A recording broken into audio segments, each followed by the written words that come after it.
چوتھا مقام دلائل میں اختلاف۔ دلائل کا اختلاف بھی اسباب کے اختلاف کی طرح ہے، کیونکہ سبب حلت و حرمت کے حکم کا سبب بنتا ہے اور دلیل حلت و حرمت کی معرفت کا سبب بنتی ہے۔ اس لیے جب تک بندوں کو دلائل کی معرفت نہ ہو اس وقت تک ان کا کوئی فائدہ نہیں ہے، اگرچہ وہ نفس الامر میں ثابت ہیں اور اللہ کے علم میں موجود ہیں۔ ان سطور میں ہمیں یہ بیان کرنا ہے کہ دلائل کے اختلاف سے بھی شبہات پیدا ہوتے ہیں۔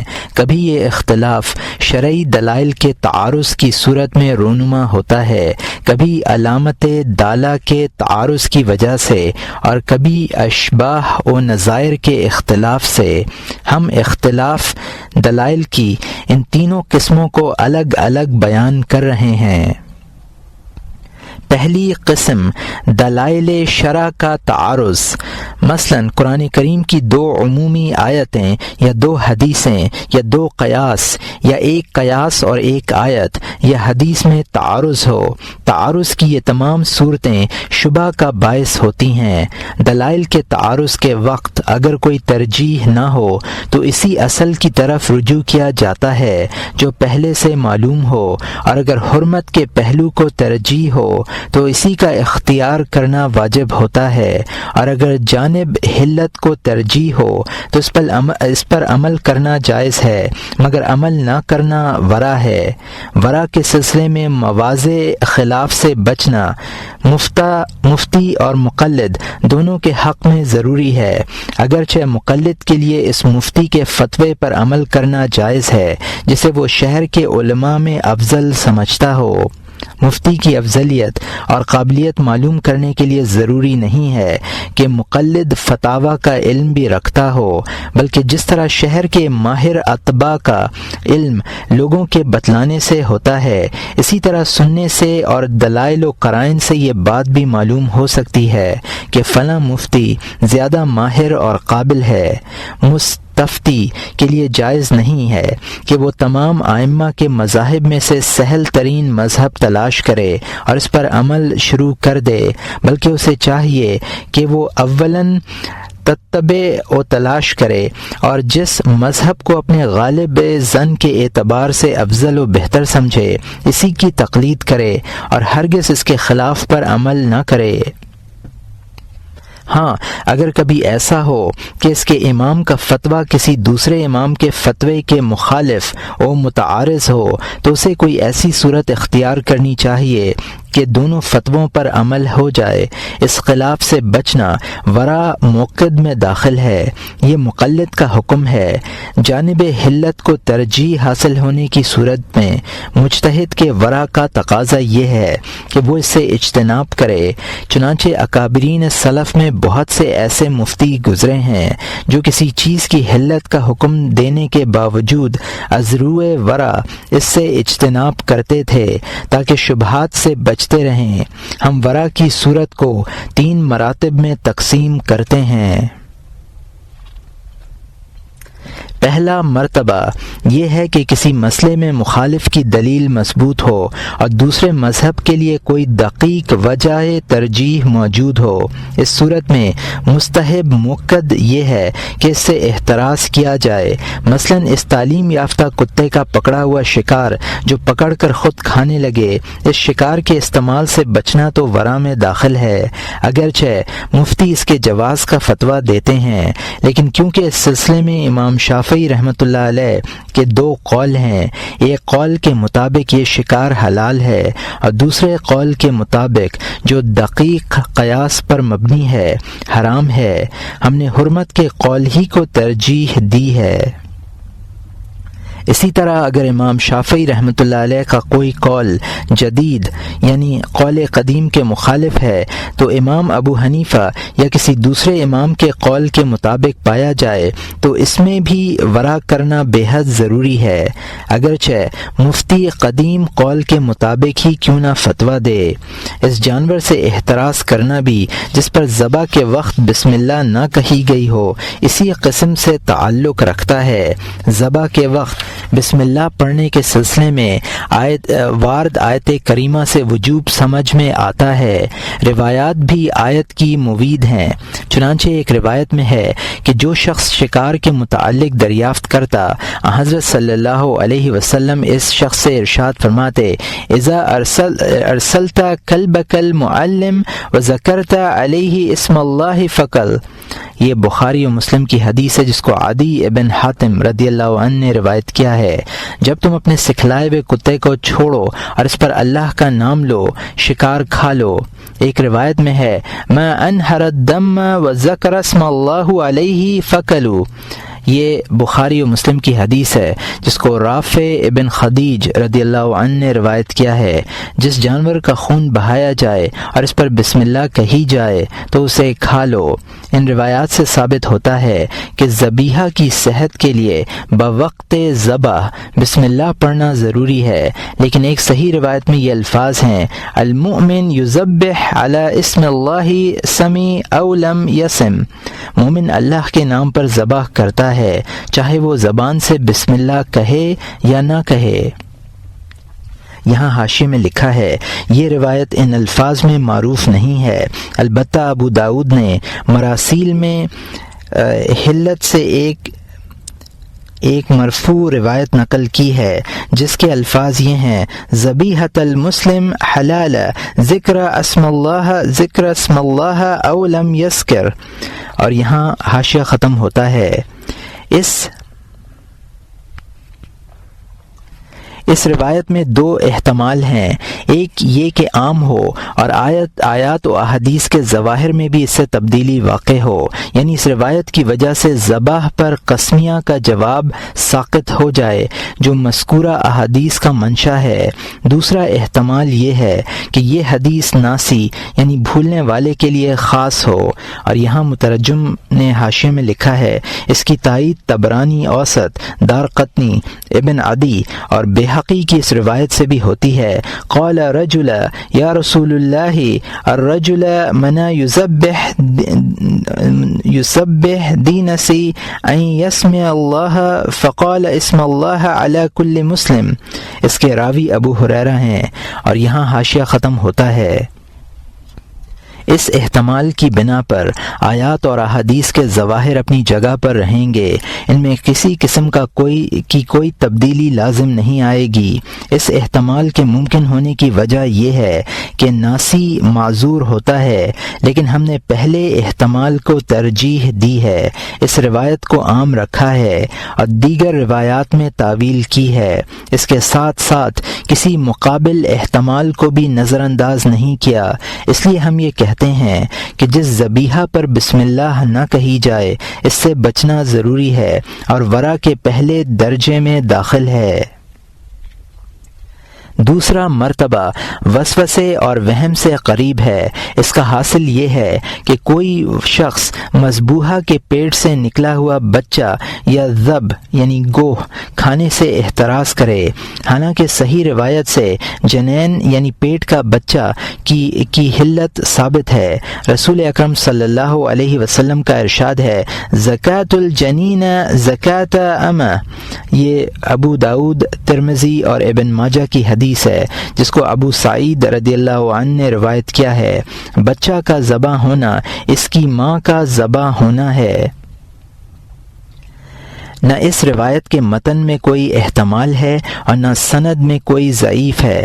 اسی طرح گوہ کے بارے میں بھی صحیح روایت یہ ہے کہ اس کا گوشت سرکار دو عالم صلی اللہ علیہ وسلم کے دسترخوان پر کھایا گیا، اور یہاں حاشیے میں لکھا ہے بخاری و مسلم، ابن عمر رضی اللہ عنہ، ابن عباس رضی اللہ عنہ اور خالد ابن الولید رضی اللہ عنہ، اور یہاں حاشیہ ختم ہوتا ہے۔ یہ روایت بخاری و مسلم دونوں میں منقول ہے۔ میرا خیال ہے کہ امام ابو حنیفہ رحمۃ اللہ علیہ کو یہ روایت نہیں پہنچی تھی، اگر پہنچتی تو وہ ضرور اس کے مطابق حکم دیتے، اگر انصاف سے کام لیتے، اور کوئی شخص انصاف نہ کرے تو اس باب میں اس کا خلاف کرنا صحیح نہیں ہے۔ یہ مسئلہ اتنا واضح ہے کہ اس میں سند کی کوئی گنجائش نہیں۔ تیسرا مرتبہ یہ ہے کہ مسئلے میں کسی قسم کا کوئی اختلاف معروف نہ ہو مگر حلت کا غلبہ خبر واحد سے ہوا ہو۔ اب بعض لوگ خبر واحد کی بنیاد پر اس مسئلے میں بھی ورع کرنے لگیں اور دلیل یہ دیں کہ خبر واحد میں لوگوں کا اختلاف ہے۔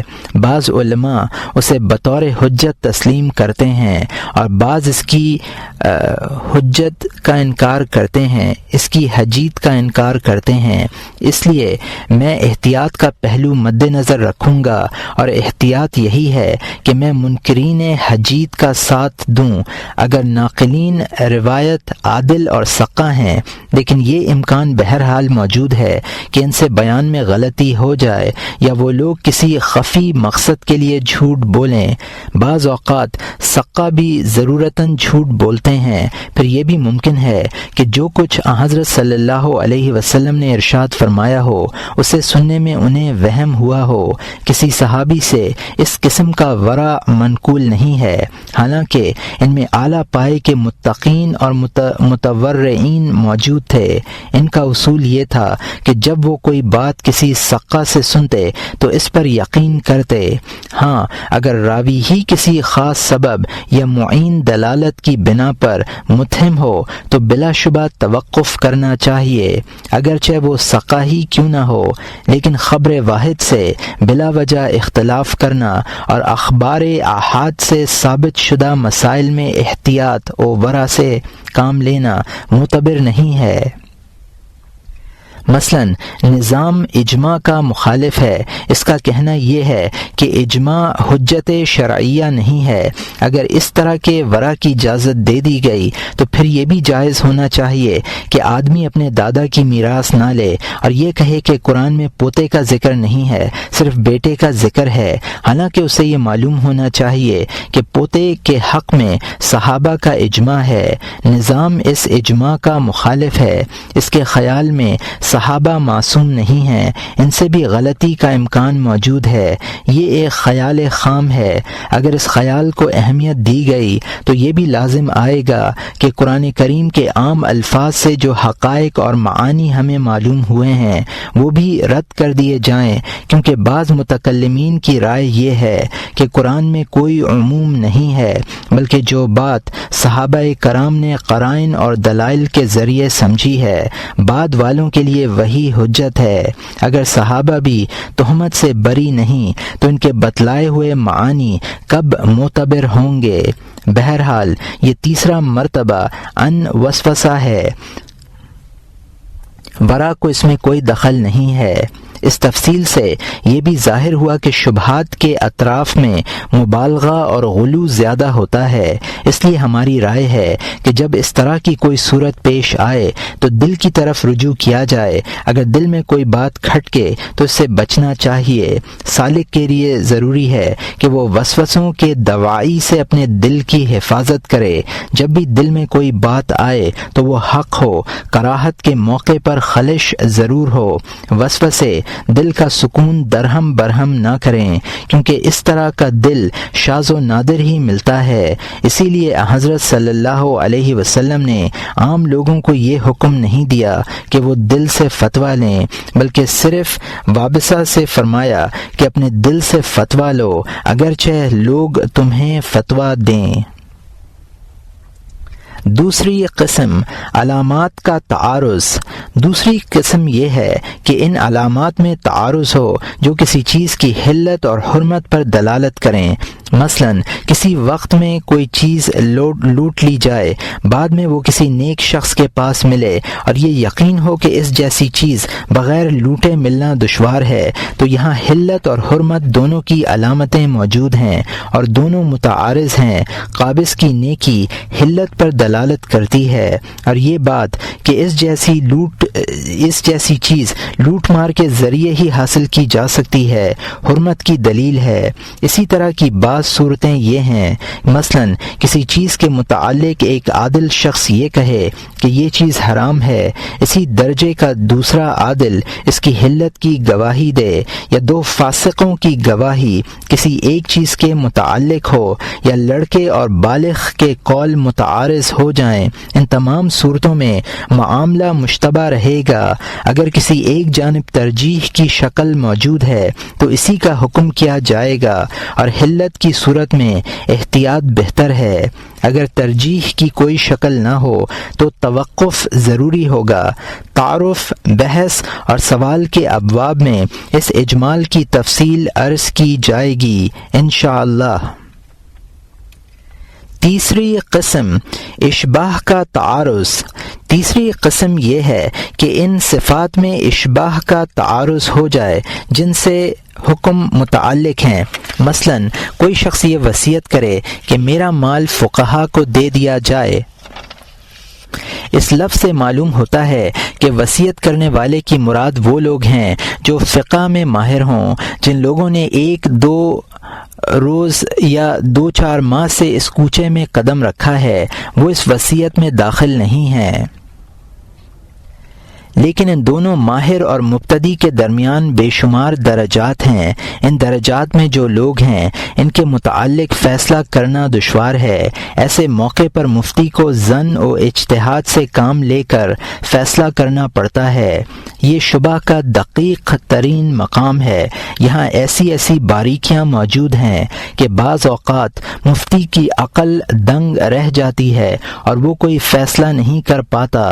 مثلا کوئی موصوف ایسی صفت رکھتا ہو جو 2 درجوں کے عین درمیان میں ہو، نہ ادھر اور نہ ادھر، مفتی کے لیے دشوار ہو جاتا ہے کہ وہ ایسے موصوف کو کس جانب میں رکھے۔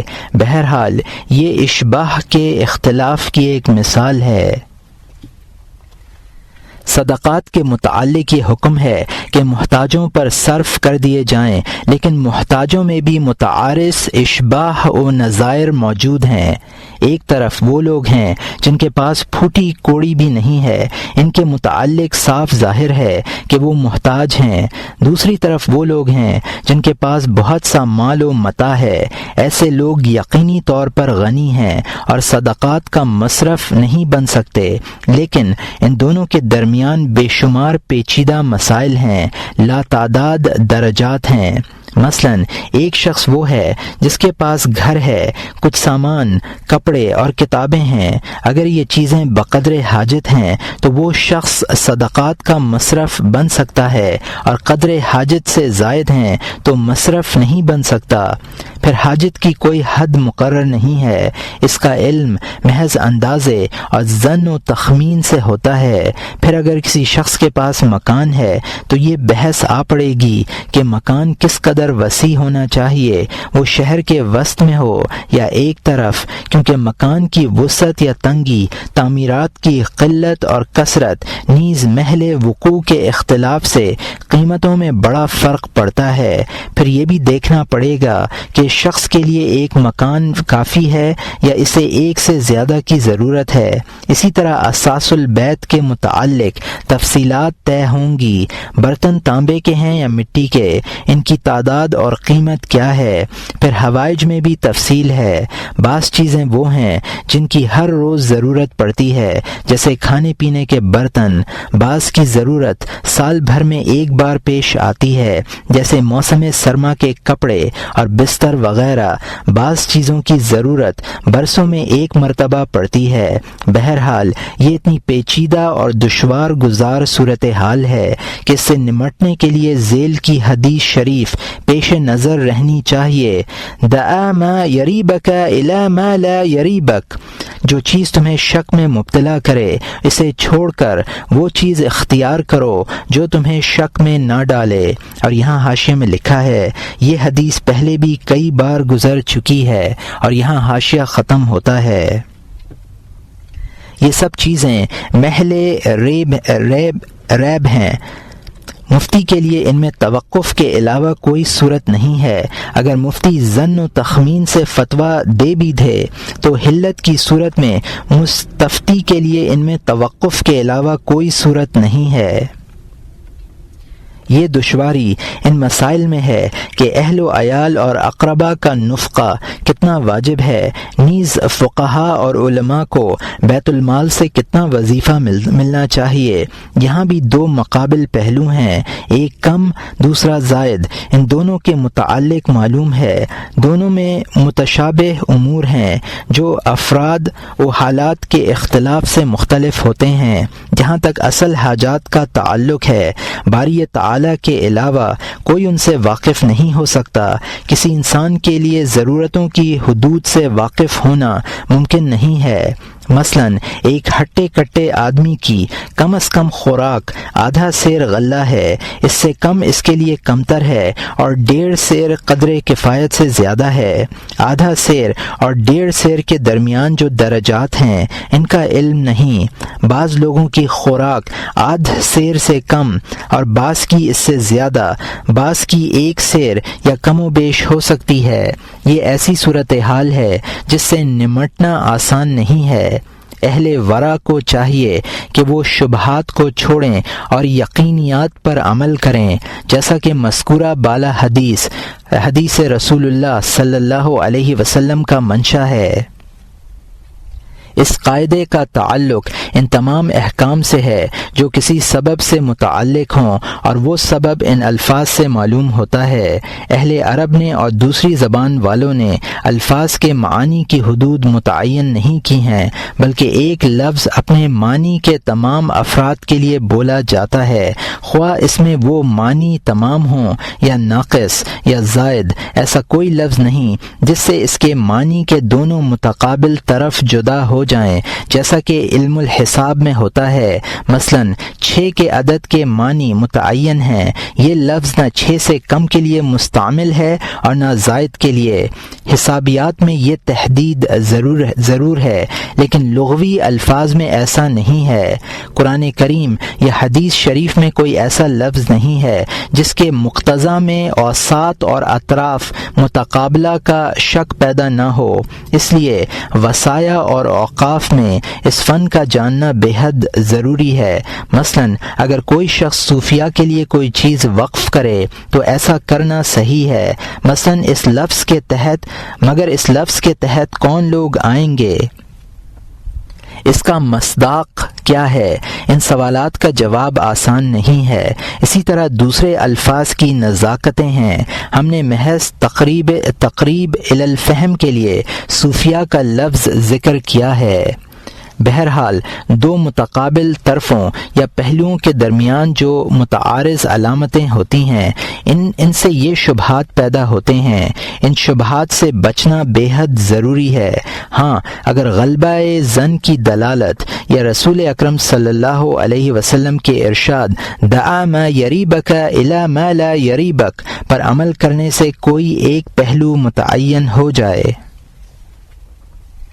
شبہ کے یہ 4 مقامات ہیں جن کو مفصل طور پر بیان کیا گیا ہے۔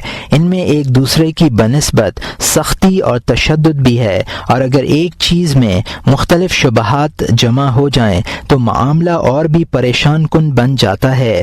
مثلا کوئی شخص مختلف فیہ کھانا خریدے، بائیں نے اور وہ کھانا کسی شراب بنانے والے سے انگوروں کے عوض جمعے کی اذان کے بعد لیا ہو، اور اس مال میں حرام کا اختلاط بھی ہو، اگرچہ تمام مال حرام نہ ہو مگر حرام اپنی قلت کے باوجود تمام مال کو مشتبہ بنا دینے کے لیے کافی ہے۔ اس صورت میں کئی شبہات بیک وقت موجود ہیں۔ پہلا، مختلف فیہ کھانا خریدنا۔ دوسرا، شراب بنانے والے سے انگوروں کے عوض حاصل کرنا۔ تیسرا، جمعہ کی اذان کے بعد خرید و فروخت کرنا۔ چوتھا، بائع کے مال میں حرام کا اختلاط ہونا۔ شبہات کی کثرت کی وجہ سے اس معاملات میں شدت زیادہ ہوگی۔ بہرحال ہم نے ان شبہات کے مراتب سے واقف ہونے کے طریقے بتلا دیے ہیں۔ کسی انسان کے لیے یہ ممکن نہیں کہ وہ ان تمام مراتب کا حصر کر سکے۔ اس کا بہت کچھ مدار خود مبتلا بہ پر ہے۔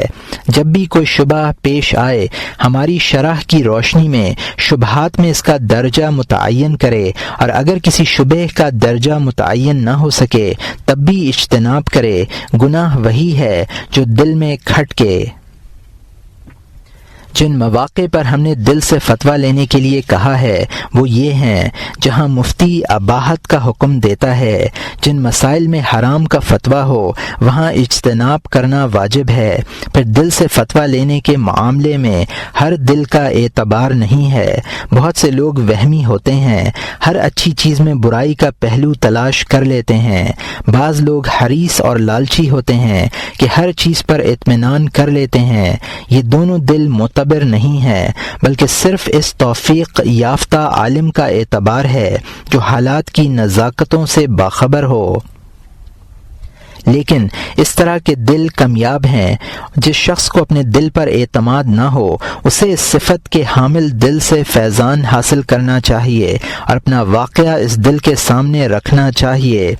زبور میں ہے کہ اللہ تعالیٰ نے داؤد علیہ السلام پر وحی نازل فرمائی کہ اے داؤد، بنی اسرائیل سے کہہ دو کہ میں نہ تمہاری نمازوں کو دیکھوں گا اور نہ تمہارے روزوں کو، بلکہ میری توجہ کا مستحق وہ شخص ہوگا جس کو کسی معاملے میں شک پیش آئے اور وہ میری خاطر اس سے دست بردار ہو جائے۔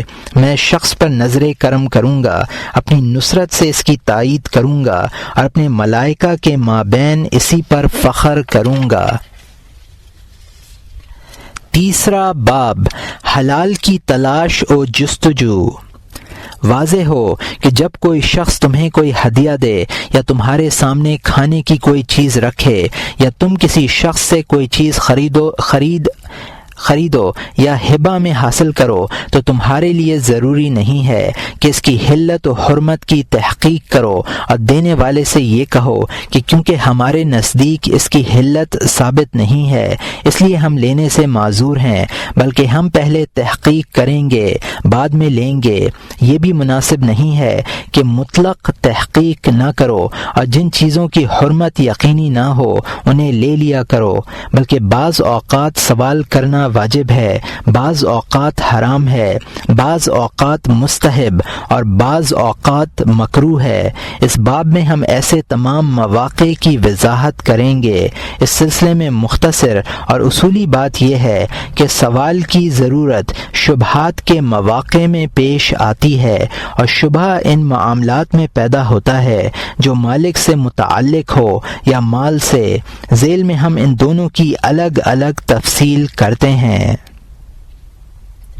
مالک کے حالات۔ تمہارے علم و معرفت کے اعتبار سے مالک کے 3 احوال ہو سکتے ہیں۔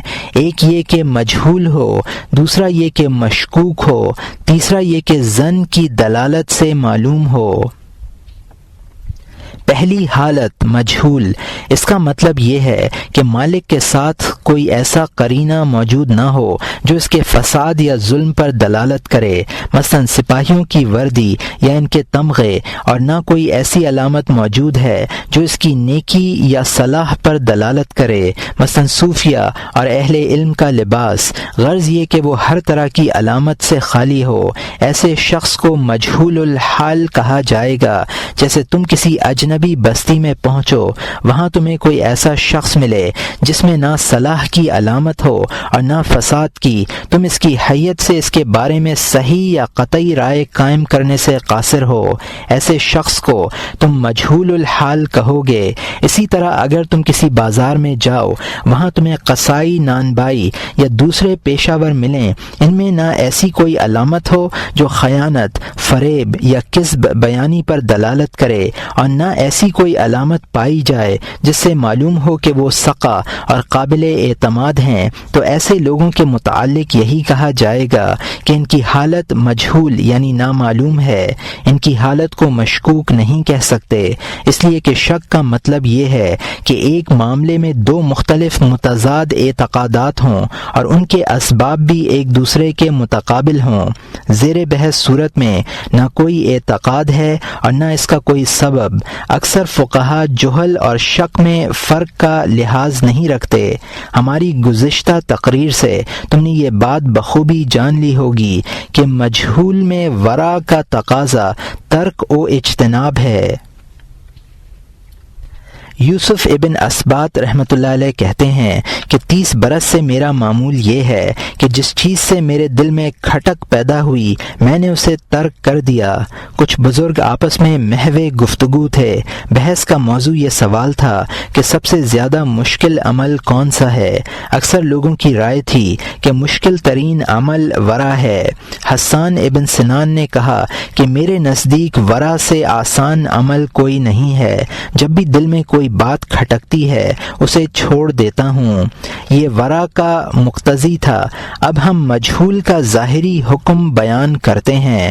اگر تمہارے سامنے کوئی مجہول الحال شخص کھانا پیش کرے یا کوئی ہدیہ دے یا تم کسی ایسے شخص کی دکان سے کوئی چیز خریدنا چاہو تو یہ ضروری نہیں ہے کہ تم اس کے حالات کی تحقیق کرو، بلکہ اس شخص کا مسلمان ہونا اور اس چیز پر قابض ہونا جو وہ تمہیں دے رہا ہے اس بات کی علامت ہے کہ وہ چیز جائز ہے اور تم اسے لے سکتے ہو۔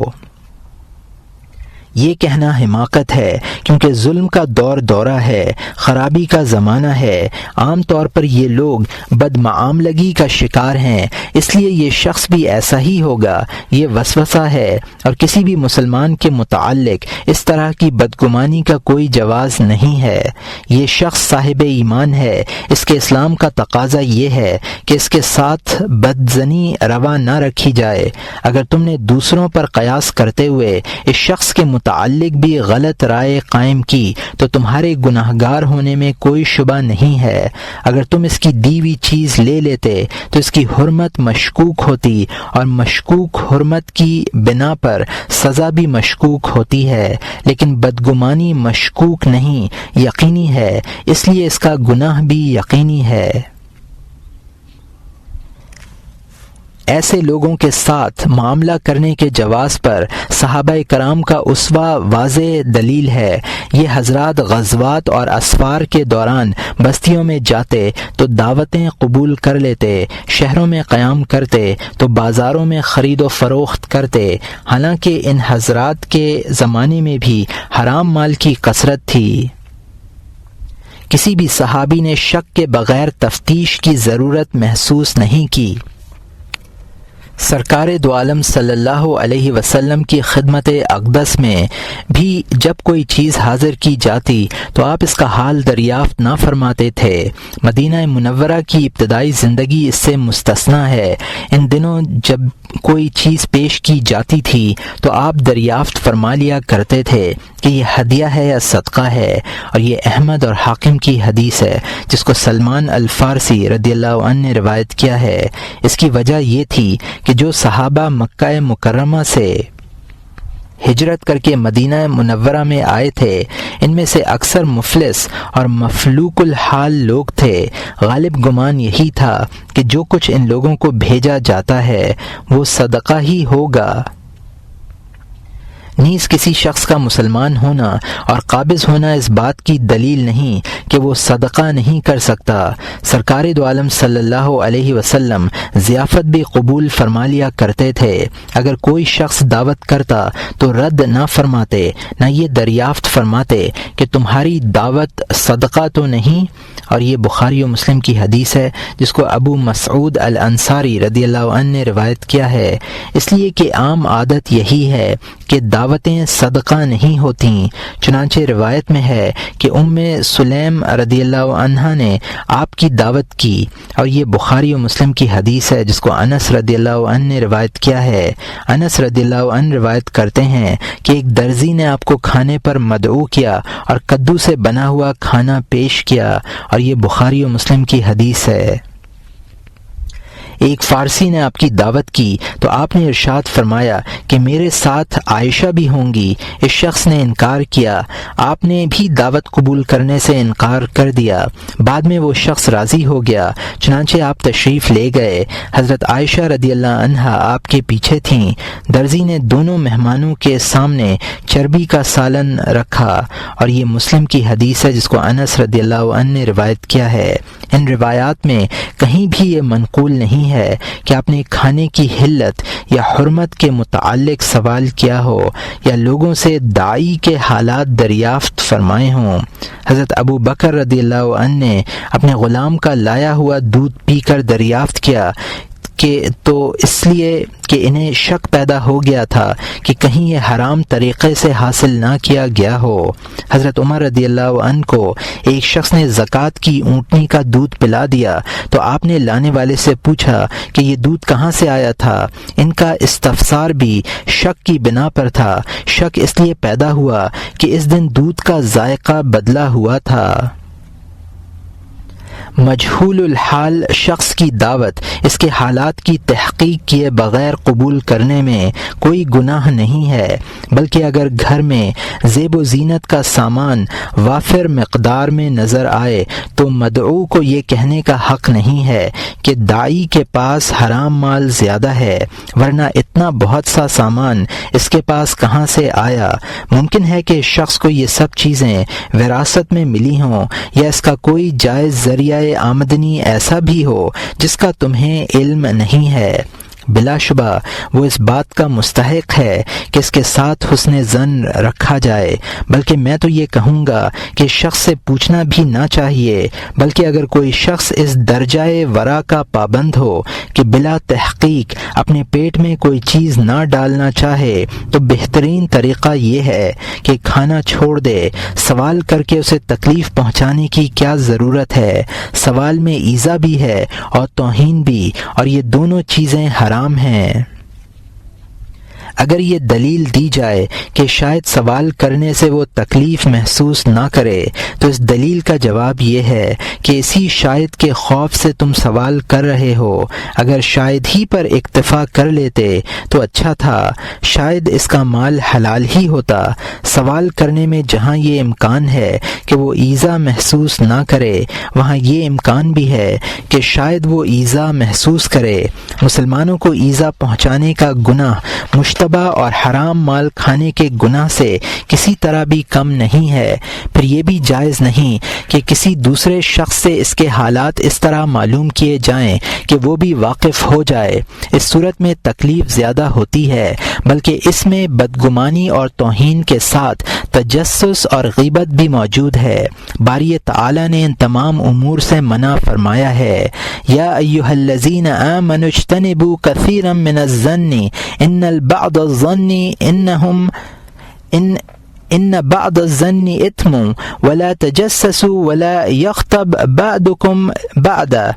پارہ نمبر 26 رکوع نمبر 14 آیت نمبر 1۔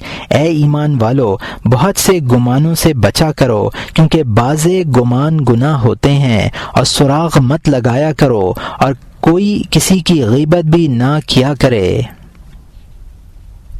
بعض جاہل عبادت گزار محض اس لیے کہ حلال غلہ کے استعمال اور ورع و تقوی میں مشہور ہو جائیں، داعی سے سخت لب و لہجے میں اس کے مال کے متعلق دریافت کرتے ہیں اور اسے اپنی تلخ گوئی سے وحشت میں مبتلا کر دیتے ہیں۔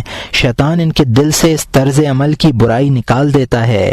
اگر یہ لوگ دیانت سے کام لیں تو انہیں اس کا زیادہ خوف نہ ہو کہ ان کے پیٹ میں مجہول شے پہنچ رہی ہے، بلکہ اس کا خوف زیادہ ہو کہ ان کے طرز عمل سے مسلمان بھائی سخت تکلیف محسوس کر رہا ہے۔ ایسے لوگوں کو سوچنا چاہیے کہ ان سے اس چیز کا مواخذہ نہیں ہوگا، البتہ اس بدگمانی اور توہین مسلم کے متعلق ضرور باس پرس ہوگی۔ یہاں یہ بات بھی یاد رکھنی چاہیے کہ جس چیز کے متعلق معلوم نہ ہو کہ وہ حلال ہے یا حرام، اور اس میں کوئی ایسی علامت یا قرینہ بھی موجود نہ ہو جس سے اس کی حالت میں شبہ واقع ہو، تو ورع یہ ہے کہ کھا لے اور مسلمانوں کے سلسلے میں حسن ظن رکھے۔ صحابہ کرام رضوان اللہ علیہم اجمعین کا یہی معمول تھا۔ جو شخص ورا میں ان سے سبقت لے جانے کا مدعی ہو وہ گمراہ ہے، مبتدع اور فاسق ہے۔ یہ لوگ متبع شریعت ہرگز نہیں ہے، بلکہ کوئی شخص بھی ان کی برابری نہیں کر سکتا۔ ذرا سرکار دو عالم صلی اللہ علیہ وسلم کا عمل دیکھیے۔ آپ نے بریرہ رضی اللہ عنہ کے دسترخوان پر کھانا تناول کیا۔ عرض کیا گیا یا رسول اللہ یہ صدقہ کا کھانا تھا؟ فرمایا یہ اس کے لیے صدقہ ہے، ہمارے لیے ہدیہ ہے۔ اور یہ بخاری و مسلم کی حدیث ہے جس کو انس رضی اللہ عنہ نے روایت کیا ہے۔ غور کیجئے، آپ نے صدقہ دینے والے کے متعلق دریافت نہیں فرمایا، حالانکہ صدقہ دینے والا مجہول تھا۔ دوسری حالت مشکوک۔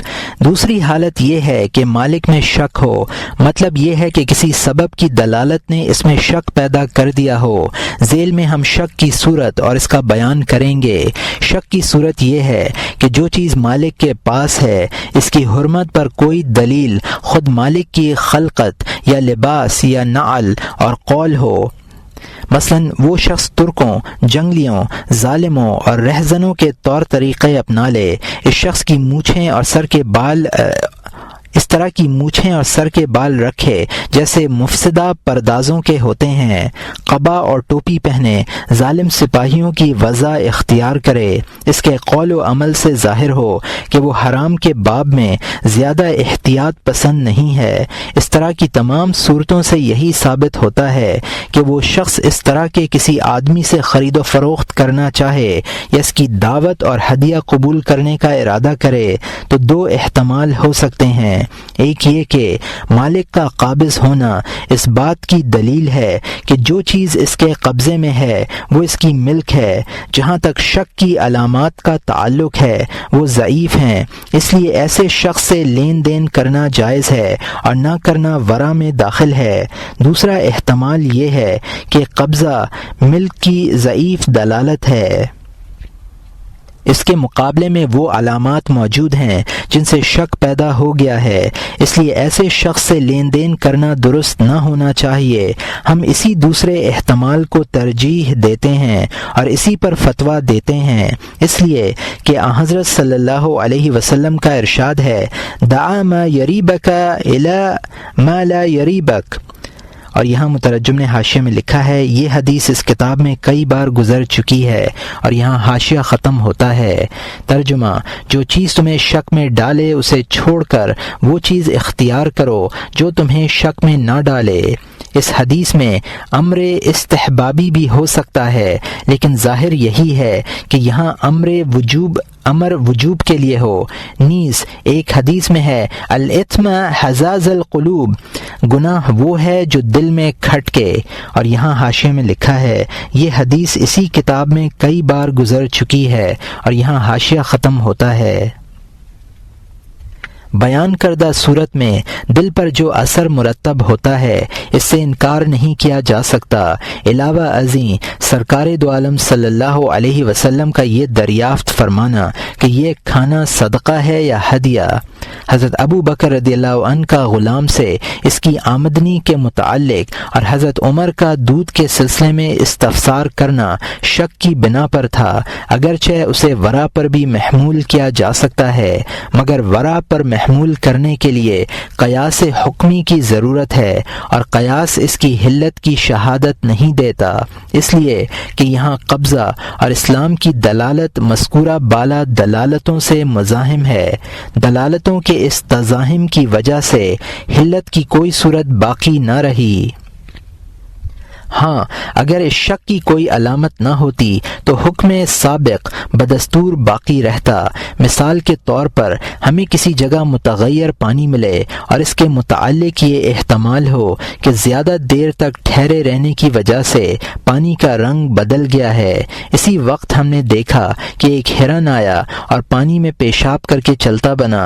اب اس میں یہ احتمال بھی پیدا ہو گیا ہے کہ پانی کا رنگ ہرن کے پیشاب سے متغیر ہوا ہے، اس لیے سابقہ حکم باقی نہیں رہے گا۔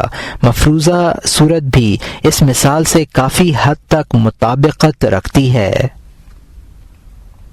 البتہ یہاں ایک بات اور ذہن میں رکھنی چاہیے، اور وہ یہ ہے کہ دلالتوں کے درمیان فرق بھی ہوتا ہے۔ مثلا لمبی مونچھیں رکھنا، ظالموں کی حیت اختیار کرنا اس بات پر دلالت کرتا ہے کہ وہ شخص مال کے معاملے میں ظلم کا ارتکاب ضرور کرتا ہوگا۔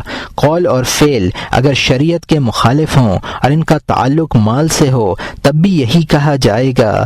مثلا کسی شخص کو ظلم اور غصب کا حکم دیتے ہوئے سنا یا سودی کاروبار میں ملوث دیکھا تو یہی خیال ہوگا کہ وہ خود بھی ظلم کرتا ہوگا اور لوگوں کا مال ناجائز طریقے پر حاصل کرتا ہوگا۔ اس بنا پر مال کے سلسلے میں حرام ہونے کا شبہ کیا جا سکتا ہے، لیکن اگر کسی شخص کا کردار مال کے سلسلے میں مجروح نہ ہو بلکہ کسی اور وجہ سے خراب ہو، مثلا یہ کہ وہ غصہ کی حالت میں گالیاں دیتا ہے یا اجنبی عورتوں کو گھور گھور کر دیکھتا ہے، تو کردار کی خرابی سے مال کی حلت پر کوئی اثر نہیں پڑتا۔ اس لیے کہ بہت سے لوگ ایسے ہیں جو مال کے سلسلے میں پاکیزہ خو ہیں، حلال کے علاوہ کچھ نہیں لیتے، لیکن غصے کی حالت میں انہیں اپنے نفس پر یا زبان پر قابو نہیں رہتا، وہ فحش گوئی یا نظر بازی جیسے جرم کا ارتکاب کر لیتے ہیں۔ بہرحال دلالتوں میں یہ تفاوت ہے، اس تفاوت کا لحاظ رکھنا بے حد ضروری ہے، اس کی کوئی حد مقرر نہیں کی جا سکتی، اس لیے ہر شخص کو چاہیے کہ وہ اپنے دل سے فتویٰ لے۔ پھر اگر اس طرح کی دلالتیں کسی مجہول الحال شخص میں پائی جائیں تو اس کا حکم اور ہے، اور کسی ایسے شخص میں پائی جائیں جو ورع میں مشہور ہو اور نماز روزہ اچھی طرح کرتا ہو تو اس کا حکم دوسرا ہے۔ اس لیے کہ بہت سے لوگ ایسے ہیں جو مال کے سلسلے میں احتیاط سے کام لیتے ہیں اور دوسرے معاملات میں احتیاط نہیں کرتے، اور بہت سے ایسے ہیں جو نماز، روزہ، طہارت اور تلاوت اچھی طرح کر لیتے ہیں لیکن مال کے سلسلے میں ان کا پہلو کمزور ہوتا ہے۔ ان معاملات میں بھی دل کے میلان کے مطابق اقدام کرنا چاہیے۔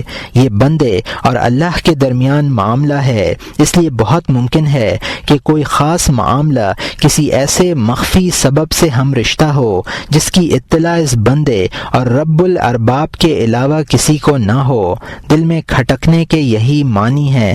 ایک اہم نقطہ یہاں یہ بھی ہے کہ وہ دلالتیں ایسی ہونی چاہیے جن سے متعلقہ شخص کے اکثر مال کی حرمت ثابت ہو، مثلا یہ کہ وہ شخص فوجی ہو، بادشاہ کا کارندہ ہو، نوحہ گر یا مغنیہ ہو۔ اگر کوئی دلالت ایسی نہیں ہے بلکہ اس سے محض یہ ثابت ہوتا ہے کہ اکثر مال حرام نہیں بلکہ کچھ حرام ہے تو سوال ضروری نہ ہوگا بلکہ اس کا تعلق ورع سے ہوگا۔ تیسری حالت معلوم مالک کی تیسری حالت یہ ہے کہ کسی تجربے وغیرہ کی بنا پر مال کی حرمت یا حلت کے سلسلے میں کوئی رائے قائم کر لی جائے اور غلبہ ظن سے اس کی تائید ہو جائے۔ مثلا کسی شخص کی نیکی، تقوی، دیانت اور عدالت کا ظاہری علم ہو، اس کا باطن اس کی ظاہری حالت کے خلاف بھی ہو سکتا ہے لیکن ظاہری علم کافی سمجھا جائے گا۔ اس صورت میں سوال کرنا یا کھوج لگانا ضروری نہیں ہے بلکہ ناجائز ہے، جیسا کہ مجہول الحال کا حکم بھی یہی ہے۔ میں تو یہ کہتا ہوں کہ یہاں بطریق اول ناجائز ہونا چاہیے، کیونکہ مجہول کے سلسلے میں تو شبہ کی کوئی گنجائش نکل بھی سکتی ہے، مگر یہاں تو شبہ کی کوئی صورت ہی نہیں ہے۔ پھر مجہول کے مال پر اقدام کرنا اگرچہ حرام نہیں مگر ورع سے بعید ضرور ہے، لیکن صلحاء اور نیک لوگوں کا کھانا انبیاء اور اولیاء کا طریقہ ہے جس کی اتباع کرنی چاہیے۔ چنانچہ فرمان نبی ہے، لا تاکل الاطعام تقا ولا یاکل طعامک الا تقا، متقی شخص کے علاوہ کسی کا کھانا مت کھاؤ اور تمہارا کھانا متقی کے علاوہ کوئی نہ کھائے۔ اور یہاں مترجم نے حاشیہ میں لکھا ہے، یہ روایت کتاب الزکوٰۃ میں گزری ہے، اور یہاں حاشیہ ختم ہوتا ہے۔ ہاں اگر تجربے سے اس کا لشکری ہونا، گویہ یا سود خور ہونا ثابت ہو اور ظاہری وضع قطع اچھی ہو تو اس تجربے کے سامنے ظاہری وضع، شکل و صورت اور لباس سے استدلال کی ضرورت نہیں، یہاں سوال کرنا اور مال کی حرمت یا حلت کے متعلق معلومات کرنا ضروری ہے، جیسا کہ شک کے مواقع پر ضروری ہوتا ہے، بلکہ یہاں مواقع شک سے زیادہ ضروری ہے۔ مال کے حالات۔ شک کا تعلق مال سے بھی ہے۔ اس کی صورت یہ ہے کہ حلال اور حرام مال باہم مخلوط ہو جائیں۔ مثلا بازار میں غصب کے ذریعے حاصل کیا ہوا کچھ مال لایا جائے اور بازار والے اسے خرید لیں۔ اب اگر کوئی شخص اس بازار سے یا شہر سے کوئی چیز خریدنے کے لیے آئے تو اس کے لیے ضروری نہیں ہے کہ وہ مبیع کے متعلق تفتیش کرے۔ ہاں، اگر یہ ظاہر ہو جائے کہ بازار میں موجود اکثر مال حرام ہے تو تفتیش واجب ہے۔ اگر اکثر مال حرام نہ ہو تو تفتیش ضروری نہیں ہے بلکہ ورع میں داخل ہے۔ بڑے بازار کا حکم بھی وہی ہے جو شہر کا ہے۔ اکثر مال حرام نہ ہونے کی صورت میں تفتیش کے ضروری نہ ہونے کی دلیل یہ ہے کہ صحابہ کرام نے خرید و فروخت ترک نہیں کی، حالانکہ بازاروں میں سود اور غنیمت میں خیانت کے ذریعے حاصل کیا گیا مال موجود تھا۔ نہ وہ کسی مبیع کے متعلق سوال کیا کرتے تھے۔ شاذ و نادر ہی ایسا ہوا ہے کہ کسی صحابی نے بازار میں مال کے سلسلے میں معلومات کی ہوں، اگر کی بھی تو شک کے مواقع پر اور مخصوص افراد کے سلسلے میں کی ہیں، بلکہ وہ لوگ کفار سے جو مال غنیمت حاصل کرتے تھے اس میں بھی سوال نہ کرتے، حالانکہ بعض دشمن وہ بھی تھے جو مسلمانوں سے لڑ کر مال لے گئے تھے۔ یہ ممکن تھا کہ اس مال میں مسلمانوں سے چھینا ہوا مال بھی موجود ہو۔ اس طرح کا کوئی سامان بلا قیمت لینا جائز نہیں ہے۔ امام شافعی رحمۃ اللہ علیہ کے نزدیک وہ چیز اسی حالت میں اصل یعنی مسلمان مالک کو واپس ملنی چاہیے۔ امام ابو حنیفہ رحمۃ اللہ علیہ کی رائے میں اس چیز کو بعینہ لوٹانے کی ضرورت نہیں بلکہ قیمت بھی دی جا سکتی ہے۔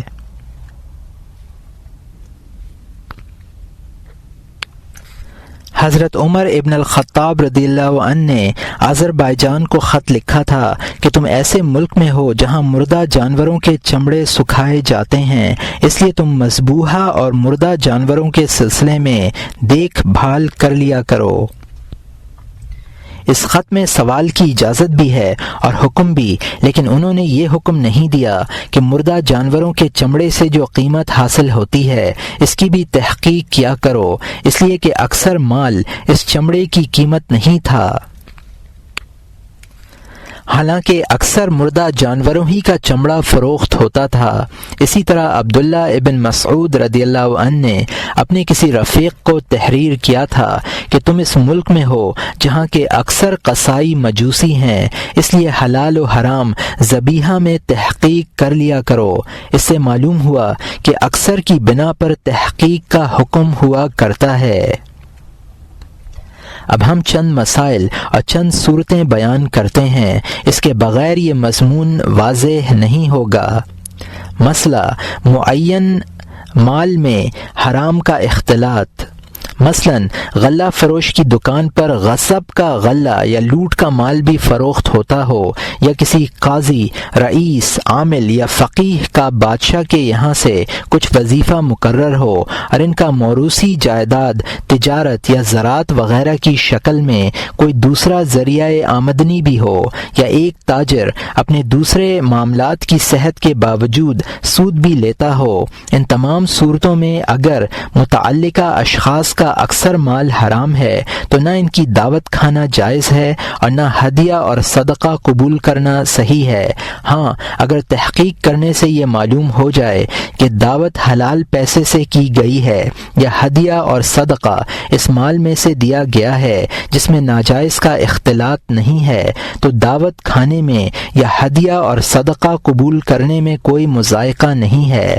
اگر مال حرام کم ہو اور دعوت یا ہدیہ وغیرہ میں شبہ ہو تو اس میں غور و فکر اور تأمل کی ضرورت ہے۔ یہ صورت دو صورتوں سے مناسبت رکھتی ہے۔ ایک وہ صورت ہے جس کے متعلق ہم نے لکھا ہے کہ اگر ذبیحہ 10 مردار جانوروں میں مل جائے تو تمام جانوروں سے اجتناب کرنا ضروری ہے۔ ان دونوں صورتوں میں من وجہ مشابہت ہے اور من وجہ مخالفت۔ مشابہت یہ ہے کہ جس طرح ذبیحہ اور مردار جانوروں کے اختلاط میں محصور کا محصور سے اختلاط ہے، اسی طرح یہاں بھی محصور کا محصور سے اختلاط ہے، کیونکہ ایک شخص کا مال خاص طور پر اس وقت جب کہ کم ہو بہرحال محصور ہوتا ہے، اور مخالفت کی صورت یہ ہے کہ ذبیحہ اور غیر ذبیحہ میں اختلاط کے معاملے میں مردار کا وجود فی الحال یقینی ہوتا ہے، اور مال میں یہ احتمال بھی ہو سکتا ہے کہ ممکن ہے وہ فی الحال اس مال میں موجود نہ ہو۔ چنانچہ اگر مال کم ہو اور یقینی طور پر یہ بات معلوم ہو کہ اس میں حرام فی الحال موجود ہے تو یہ ذبیحہ اور غیر ذبیحہ کے اختلاط سے مشابہ ہے، اور اگر مال زیادہ ہو اور حرام کے متعلق یہ امکان موجود ہو کہ وہ ختم ہو گیا ہوگا تو یہ صورت ذبیحہ کی صورت سے مختلف ہوگی اور اس صورت کے مشابہ ہوگی جس میں حرام غیر محصور میں مل جاتا ہے، جیسے بازاروں اور شہروں میں حرام مل جاتا ہے۔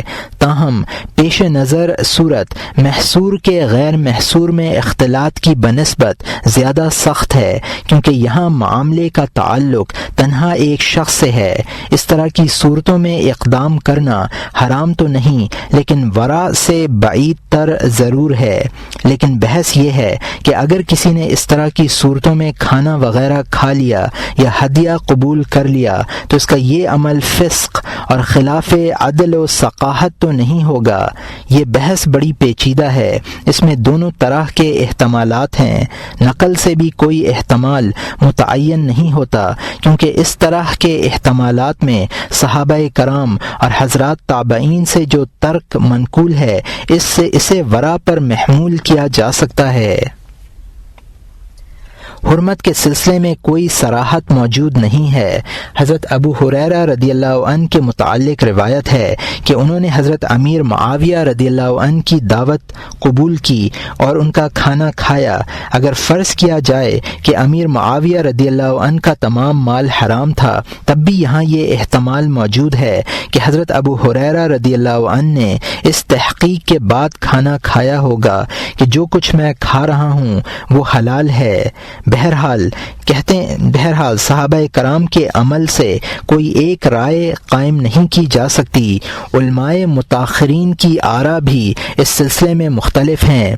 بعض علماء کہتے ہیں کہ اگر بادشاہ مجھے کوئی چیز دے تو میں اسے قبول کر لوں۔ اس کا مطلب یہ ہے کہ انہوں نے بادشاہ کا اکثر مال حرام ہونے کی صورت میں بھی اباحت کا پہلو اختیار کیا ہے، بشرط یہ کہ اس خاص چیز کے متعلق جو بادشاہ انہیں دے حلت کا احتمال موجود ہو۔ ان علماء نے اکابر سلف کے عمل سے استدلال کیا ہے کہ یہ حضرات بادشاہوں کے انعامات اور وظائف لیا کرتے تھے۔ سلاطین کے اموال سے متعلق باب میں ہم اس کی وضاحت کریں گے۔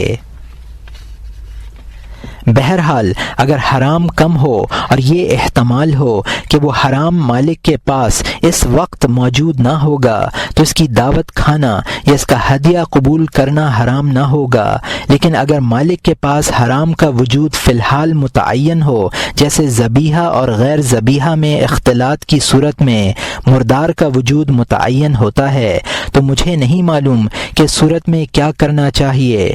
یہ مسئلہ ان متشابہات میں سے ہے جہاں مفتی کی عقل حیران رہ جاتی ہے اور علم و تفقہ ساتھ چھوڑ دیتے ہیں۔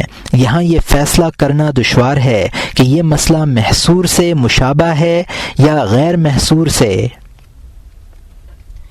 رضائی بہن اگر کسی ایسے گاؤں میں مشتبہ ہو جائے جس میں 10 عورتیں ہوں تو سب سے اجتناب کرنا ضروری ہے، اور اگر کسی ایسے شہر میں مشتبہ ہو جائے جس میں 10,000 عورتیں رہتی ہوں تو اجتناب کرنا ضروری نہیں۔ اب 10 اور 10,000 کے درمیان اعداد کے درجات ہیں اور وہ اتنے 9 ہیں کہ اگر فتویٰ پوچھ لیا جائے تو حیران رہ جاتا ہوں اور سمجھ میں نہیں آتا کہ کیا کہوں، علماء نے بہت سے ایسے مسائل میں توقف کیا ہے جو اس مسئلے سے زیادہ واضح اور نسبتاً کم پیچیدہ ہیں۔ چنانچہ امام احمد ابن حنبل رحمۃ اللہ علیہ سے دریافت کیا گیا کہ اگر کوئی شخص شکار پر تیر چلائے اور وہ اڑ کر کسی دوسرے شخص کی مملوکہ زمین میں جا پڑے تو شکار کس کا ہوگا، شکاری کا یا زمین کے مالک کا؟ امام احمد رحمۃ اللہ علیہ نے جواب دیا کہ مجھے نہیں معلوم یہ شکار کس کو ملے گا۔ روایت ہے کہ آپ سے متعدد مرتبہ یہی سوال کیا گیا، آپ نے ہر مرتبہ یہی جواب دیا۔ سلف سے اس طرح کی لا علمی کے بہت سے واقعات منقول ہیں۔ ہم نے کتاب العلم میں کچھ واقعات قلم بند بھی کیے ہیں، وہاں دیکھ لیے جائیں۔ مفتی کو یہ طمع نہ کرنی چاہیے کہ اسے تمام صورتوں کا علم ہو جائے۔ اب ہم پھر اسی موضوع کی طرف واپس آتے ہیں۔ عبداللہ ابن المبارک رحمۃ اللہ علیہ سے ان کے کسی بصری شاگرد نے عرض کیا، کیا میں ان لوگوں سے معاملہ کر سکتا ہوں جو سلاطین سے معاملات کرتے ہیں؟ فرمایا کرتے کہ اگر وہ لوگ صرف سلاطین سے معاملہ کرتے ہیں تو ان سے معاملہ کرنے میں کوئی مذائقہ نہیں ہے۔ اس جواب سے ظاہر ہوا کہ کم میں مسامحت کی جاتی ہے، بلکہ اکثر میں بھی اس مسامحت کی گنجائش ہے۔ صحابہ کرام سے یہ کہیں منقول نہیں کہ اگر قصائی، نانبائی اور دیگر پیشہ ور یا تاجروں نے کبھی ایک آدھ فاسد معاملہ کیا ہو یا کسی سلطان سے ایک مرتبہ معاملہ کیا تو انہوں نے ایسے تمام پیشہ وروں اور تاجروں سے کنارہ کشی اختیار کر لی ہو۔ بہرحال اس سلسلے میں معاملات کی تعین دشوار ہے، مسئلہ واقعی پیچیدہ ہے۔ پیچیدگی اس وقت زیادہ نمایاں نظر آتی ہے جب ہم صحابہ کرام اور بعض حضرات فقہا کے اقوال و اعمال کی روشنی میں اس کا جائزہ لیتے ہیں۔ حضرت علی کرم اللہ وجہہ سے منقول ہے کہ انہوں نے اس طرح کے معاملات میں رخصت دی ہے۔ فرماتے ہیں کہ جو کچھ تمہیں بادشاہ دے وہ لے لو، وہ تمہیں حلال مال ہی میں سے دیتا ہے، اس کے پاس حرام سے زیادہ حلال مال ہے۔ حضرت عبداللہ ابن مسعود رضی اللہ عنہ سے کسی شخص نے دریافت کیا کہ میرا ایک پڑوسی ہے، میں نے اس کے متعلق برائی کے علاوہ نہ کچھ سنا ہے اور نہ دیکھا ہے، وہ ہماری دعوتیں بھی کرتا ہے اور ہم بوقت ضرورت اس سے قرض بھی لے لیا کرتے ہیں، آپ کی نظر میں ہمارا یہ عمل کیسا ہے؟ فرمایا کہ جب وہ تمہاری دعوت کرے تو قبول کر لیا کرو، اور جب تمہیں قرض کی ضرورت پیش آئے تو لے لیا کرو، تمہارے لیے وہ مال اچھا ہے، مال کی برائی کا ذمہ دار وہ خود ہے۔ سلمان الفارسی رضی اللہ عنہ نے بھی یہی موقف اختیار کیا تھا۔ حضرت علی رضی اللہ عنہ نے کثرت کو مدار حکم بنایا اور ابن مسعود رضی اللہ عنہ نے بطریق اشارہ بیان فرمایا کہ وہ مال تمہارے لیے جائز ہے، کیونکہ تم اس سے واقف نہیں کہ یہ مال جو تمہیں کھلا رہا ہے یا دے رہا ہے اچھا ہے یا برا ہے، گناہ اسی پر رہے گا، کیونکہ وہ اپنے مال کی حالت سے اچھی طرح واقف ہے۔ ایک مرتبہ کسی شخص نے ابن مسعود رضی اللہ عنہ کی خدمت میں عرض کیا کہ میرا ایک پڑوسی سود خوار ہے، وہ ہمیں کھانے پر بلاتا ہے کہ ہم اس کی دعوت قبول کر لیا کریں؟ آپ نے اسبات میں جواب دیا۔ اس سلسلے میں ابن مسعود سے متعدد روایات منقول ہیں۔ حضرت امام شافعی رحمۃ اللہ علیہ اور حضرت امام مالک رحمۃ اللہ علیہ جیسے عظیم المرتبت فقہا اور سلاطین کے انعامات اور وظائف قبول کیے ہیں، حالانکہ انہیں یہ معلوم تھا کہ سلاطین کے مال میں حرام مال بھی مخلوط ہے۔ یہ تمام آثار گزشتہ صفحات کی تقریر سے مختلف ہیں، اس لیے ہم ان کا جواب عرض کرتے ہیں۔ حضرت علی رضی اللہ عنہ کا ارشاد سر فہرست ہے، حالانکہ ان کا قول ان کے عمل سے مختلف ہے۔ وہ بیت المال سے بھی کچھ لینا گوارا نہیں کرتے تھے۔ ایک دفعہ ضرورت ہوئی تو انہوں نے اپنی تلوار فروخت کر دی، بیت المال سے لے کر ضرورت پوری نہیں کی۔ ایسا بھی نہیں تھا کہ آپ مالی طور پر خوشحال ہوں۔ روایات میں ہے کہ آپ کے پاس صرف ایک قمیص تھی، غسل کرتے تو اسی کو دوبارہ زیب تن فرما لیتے۔ میں یہ نہیں کہتا کہ ان کا قول جواز کے سلسلے میں مبہم اور غیر واضح ہے اور ان کا عمل ورع کا احتمال نہیں رکھتا۔ میں تسلیم کرتا ہوں کہ اس ارشاد سے جواز صریح طور پر ثابت ہے اور عمل میں یہ احتمال موجود ہے کہ آپ ورع کی بنا پر بیت المال سے کچھ نہیں لیتے تھے، مگر یہ بات ضرور ہے کہ سلاطین کے مال کا حکم دوسرا ہے، وہ کثرت کی وجہ سے غیر محصور کے حکم میں ہے۔ ان قریب ہم اس کی تفصیل کریں گے۔ امام شافعی رحمۃ اللہ علیہ اور امام مالک رحمۃ اللہ علیہ کا عمل بھی سلاطین کے مال سے متعلق ہے، جبکہ ہماری بحث کا تعلق اس مال سے نہیں ہے بلکہ غیر سلاطین کے مال سے ہے۔ اب ابن مسعود رضی اللہ عنہ کے فتوے رہ جاتے ہیں۔ یہ فتاوی خوات تیمی سے منقول ہیں جو ضعیف الحفظ ہے۔ اس ذیل میں ابن مسعود رضی اللہ عنہ کا مشہور قول وہ ہے جس میں شبہات سے بچنے کی تاکید ہے۔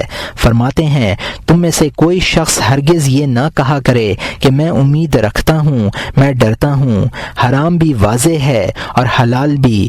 حرام و حلال کے درمیان مشتبہ امور ہیں، اس لیے ان چیزوں کو چھوڑ کر جو تمہیں شک میں ڈالیں وہ چیزیں اختیار کرو جو تمہیں شک میں نہ ڈالیں۔ ایک مرتبہ فرمایا کہ ان چیزوں سے بچو جو دل میں کھٹکیں۔ ایک اشکال کا جواب یہاں یہ اشکال کیا جا سکتا ہے کہ تم نے یہ کہا ہے کہ اگر اکثر مال حرام ہو تو اس کا لینا جائز نہیں ہے، اگرچہ کوئی علامت ایسی نہ ہو جو اس مخصوص چیز کی حرمت پر دلالت کرے۔ ایک طرف حرمت کی علامت مفقود ہے، دوسری طرف حلت کی علامت موجود ہے۔ قبضہ ملکیت پر دلالت کرتا ہے۔ کسی شخص کا کسی چیز پر قابض ہونے کا مطلب یہی ہوتا ہے کہ وہ مقبوضہ چیز کا مالک ہے۔ چنانچہ اگر کوئی شخص اس طرح کے کسی شخص کا مال چرا لے تو سرقہ کی حد جاری کی جائے گی اور چور کا ہاتھ کاٹا جائے گا۔ جہاں تک حرام کی کثرت کا تعلق ہے تو وہ کسی مخصوص چیز کی حرمت کے متعلق حرمت کا ظن ہی پیدا کر سکتا ہے، یقین نہیں، اس لیے کہ یہ احتمال بھی موجود ہے کہ وہ مخصوص چیز حلال بھی ہو سکتی ہے۔ حضرت صلی اللہ علیہ وسلم کے اس ارشاد گرامی دعا ما یریبک الی ما لا یریبک کو عام ٹھہرانا بھی مناسب نہیں ہے، کیونکہ یہ ارشاد بالاتفاق ان مواقع کے ساتھ مخصوص ہے جہاں عین ملک میں شک کی کوئی علامت موجود ہو۔ دلیل یہ ہے کہ اگر قلیل حرام غیر محصور میں مل جائے تو تم اسے حرام نہیں کہتے، حالانکہ یہ اختلاط بھی شک کا موجب ہوتا ہے۔ اس کا جواب یہ ہے کہ قبضہ ایک ضعیف دلالت ہے۔ یہ دلالت اسی وقت تک کارگر رہتی ہے جب تک اس کے مقابلے میں کوئی قوی تر حجت موجود نہ ہو۔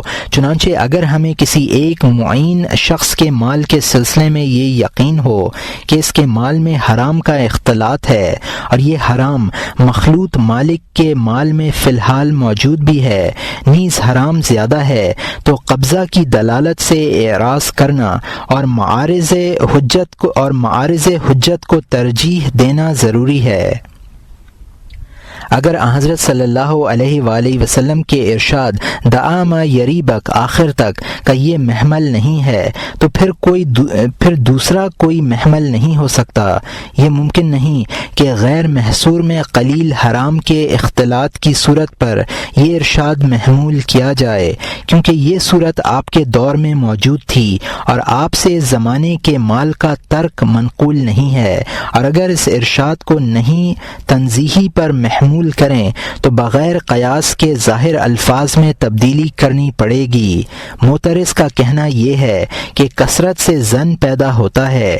اب اگر کسی جگہ کثرت اور حصر جیسا کہ زیر بحث صورت میں ہے دونوں جمع ہو جائیں تو ظن کو کیسے تقویت نہ ہوگی؟ چنانچہ امام ابو حنیفہ رحمۃ اللہ علیہ فرمایا کرتے تھے کہ برتنوں میں اجتہاد مت کرو، ہاں اگر پاک برتن زیادہ ہوں تو اجتہاد کر لیا کرو، آپ نے اجتہاد اور اصل حکم یعنی طہارت کے اجتماع میں یہ شرط لگائی کہ کوئی علامت ہو جس کی وجہ سے اجتہاد ہو سکے اور پاک برتنوں کی کثرت ہو۔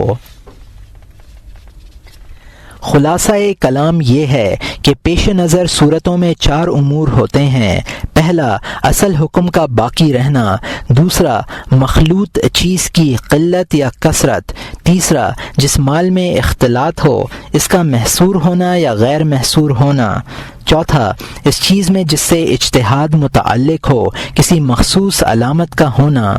جو شخص ان 4 امور کے مجموعے سے غفلت کرتا ہے عموماً وہ غلطی کا شکار ہو جاتا ہے اور بعض مسائل کو ایسے مسائل سے مشابہ سمجھ لیتا ہے جس سے وہ واقعتاً مشابہ نہیں ہوتے۔ اس تفصیل سے ظاہر ہوا کہ جو مال ایک شخص کی ملک میں مختلط ہو جائے یا تو اس میں حرام کی مقدار زیادہ ہوگی یا کم ہوگی، پھر یہ بات کہ اس میں حرام کا اختلاط زیادہ ہے یقینی طور پر معلوم ہوگی، یا ایسے ظن سے جس میں کوئی علامت بھی دلالت کرنے والی ہو یا وہم سے۔ اس طرح کل 6 صورتیں بنتی ہیں۔ اس میں سے 2 صورتوں میں سوال کرنا اور حرام و حلال کی تحقیق کرنا واجب ہے۔ ایک یہ کہ حرام کی کثرت یقینی طور پر معلوم ہو، دوسرے یہ کہ ظن سے معلوم ہو اور وہ ظن کسی علامت کی بنا پر معلوم ہوا ہو۔ مثلا کسی شخص نے مجہول الحال ترکی کو دیکھا کہ اس کے مال میں یہ احتمال ہے کہ شاید اس کا تمام مال غنیمت کا ہو۔ اگر یقین سے حرام کی کمی کا علم ہو تو اس صورت میں توقف کرنا چاہیے۔ اکابر کا طریقہ اس سلسلے میں رخصت کا رہا ہے۔ ضرورت کا تقاضا بھی یہی ہے کہ اس صورت میں تفتیش نہ کی جائے۔ یہ 3 صورتوں کا حکم تھا، باقی 3 صورتوں میں بھی سوال واجب نہیں ہے۔